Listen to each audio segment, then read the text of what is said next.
14 अध्याय सुनाने जा रही हूँ। ओम नमः शिवाय, ओम नमो नारायणाय। 14 अध्याय प्रारंभ। नबी शाद ने तीर्थ में उपस्थित ऋषि मुनियों ने पूछा, हे सूत जी, कृपया करके हमें यह बतलाइए कि राजा धृढ़धनवा ने पुरुषोत्तम मास के स्नान, व्रत और पूजा से क्या प्राप्त किया। उन्हें विशाल राज्य, पतिव्रता स्त्री, पौत्रादि, अनंत सुख एवं योगीजन दुर्लभ भगवान का लोक कैसे मिला।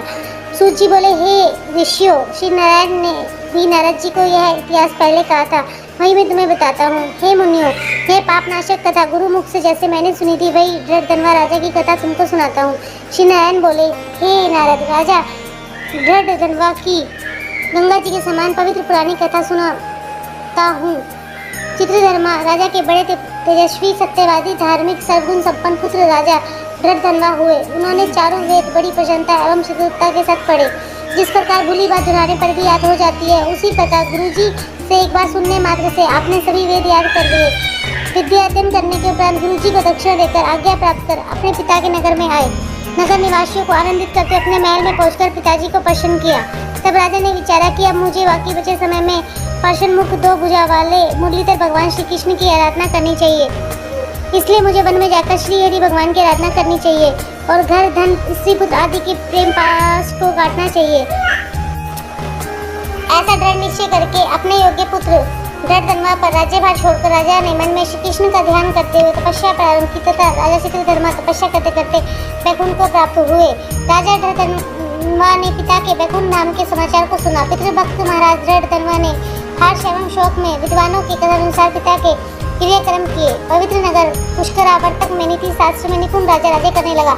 उसकी सुंदर स्वभाव वाली विदुर देश की राजा की पुत्री सुंदरी नाम की धर्म पत्नी थी। उसने 4 सुंदर पुत्र उत्पन्न किए तथा चारुमती नाम की एक कन्या को जन्म दिया। उसके पुत्र चारु, जो कि बहुत ही माननीय शूरवीर थे, उनके नाम चित्रवाक, चित्रवाहा, मणिमान, चित्रकुंडल थे। श्री नारायण ने आगे कहा, एक दिन रात्रि में सोते समय राजा विचार करने लगा कि यह सब सुख किसके पुण्य का फल है।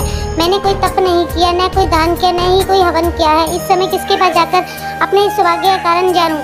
इस प्रकार विचरते हुए रात्रि बीत गई। प्रातःकाल ब्रह्म मुहूर्त में उठकर राजा ने स्नानादि नित्य कर्म किया। प्रातःकालीन संध्या करते हुए सूर्योदय होने पर अर्घ्य देकर भगवत कृपा से ब्राह्मण नादिकों को स्वागत, सत्कार, नमस्कार, दान आदि देकर घोड़े पर सवार हुए। राजा घोड़े पर सवार हो शिकार खेलने वन में जा पहुंचे। वहाँ मृग, वारा, सिंह और अनेक भयंकर पशुओं का शिकार किया। एक मृग राजा धृढ़धनवा के बाण द्वारा बिंदकर उस वन से दूसरे वन में भागने लगा। राजा ने भागते हिरण के खून की गिरी बूंदों को देखते हुए पीछा किया, किंतु मृग कहीं जाकर छिप गया और राजा वन में भटकते रहे। बहुत समय तक भटकते रहने पर राजा को प्यास लगने लगी और वह व्याकुल हो गए। जल की खोज करने पर उन्हें एक बड़ा सा सरोवर दिखाई दिया। वहाँ जाकर जल पिया और फिर किनारे पर जा बैठे। राजा ने वहाँ पर एक बड़ का पेड़ देखा। उस पेड़ से राजा ने घोड़े को बांध दिया। उस पेड़ पर एक तोता आकर बैठ गया।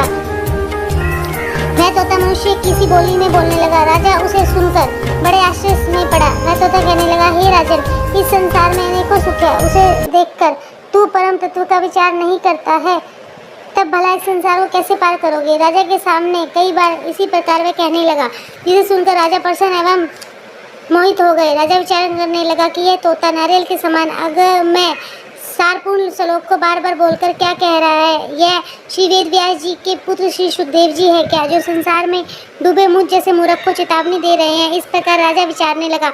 इतने में वहाँ शिकारी में बिछुड़ी सेना भी आ गई।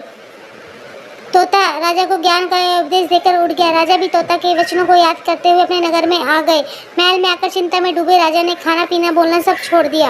एक दिन राजा के पास एकांत में आकर रानी गुण सुंदरी बोली कि हे राजन, आप इस प्रकार की उदासी कहाँ से ले आए हो।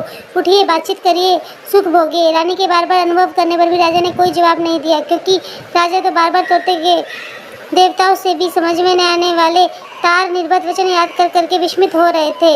रानी ने राजा की दशा देखकर लंबी सांस छोड़ी और बहुत दुखी हुई, किंतु सोचने पर भी पति की चिंता का कारण न समझ सकी। राजा को भी इस प्रकार सोचते हुए बहुत सा समय बीत गया तथा इस दशा से उबरने का उनको कोई मार्ग ही नहीं दिखता था।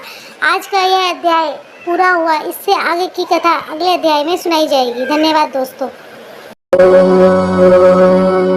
नमः शिवाय।